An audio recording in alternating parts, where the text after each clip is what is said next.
Cut. They're not looking in his direction.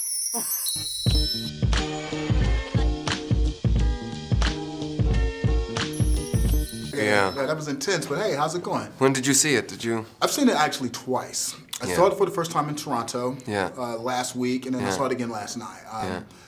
I love it, and I like a second perspective. I gotta go see it for the second time. My seat was gone in Toronto when I went to see it. Toronto's a beast, right? So I had to get out immediately. Yeah, Toronto's a monster, man. There's so much going. It's so intense. It was about to start, and I was like, oh, I'm supposed to be sitting here, so I had to exit, and I didn't want to sort of interrupt. No, when movies move me a certain way, I always like to check them out a second time. I've done it. I've seen a ton of movies, but I've only done that very few times. So this is one of the times I've done it again. It's like actually gone back intentionally and seen it a second time. So it's fantastic. I love the movie, the subject matter. And how is it? Are you sort of like Steve McQueen's go-to guy?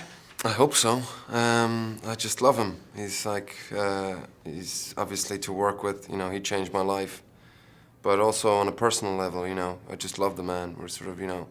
What's the one thing he said to you before the start of this project to sort of ignite you for this role? He said to me, you know, after Shame, I think it was maybe we were on the junket even for Shame, but he was like, you know, I want to make a film about slavery. And I was like, yeah, of course, you know. Just like when he said to me, I want to make a film about sex addiction. He's like, Steve likes to tackle the elephant in the room, you know. And I was like, yeah, of course. And then several months later, I got a script. And so I read the script, and just I was so moved by the end of it. I called him up, and I wanted Epps, you know. I was like, oh, I hope I can get to play Epps, you know. This is an important story, and I want to play an influential part in it if I can. But I said to him, look, I'll do anything. If it's a couple of days' work, just please can I be part of it? I just want to be on the team. Yeah, exactly. Nice. And so he offered me Epps, and then it sort of was, then I had to really sort of get my head down. And well, you got it down, man. Job well done on that. Now, how much did you know about the institution of slavery in America before you tackled this project? I knew about it pretty well, actually. In Ireland, we're pretty passionate about history, obviously our own history, but other countries' history also. So I'd studied American history, and then having gone to Brazil, I've been to Salvador, so I've gone to the ports there where the slaves came over from Africa and into South America. So I was pretty well versed on it already. But then I had never heard of Solomon Northup, and I've never heard of this book, which was amazing. Yeah, it's such an incredible story. Yeah, it used to be on the curriculum apparently here.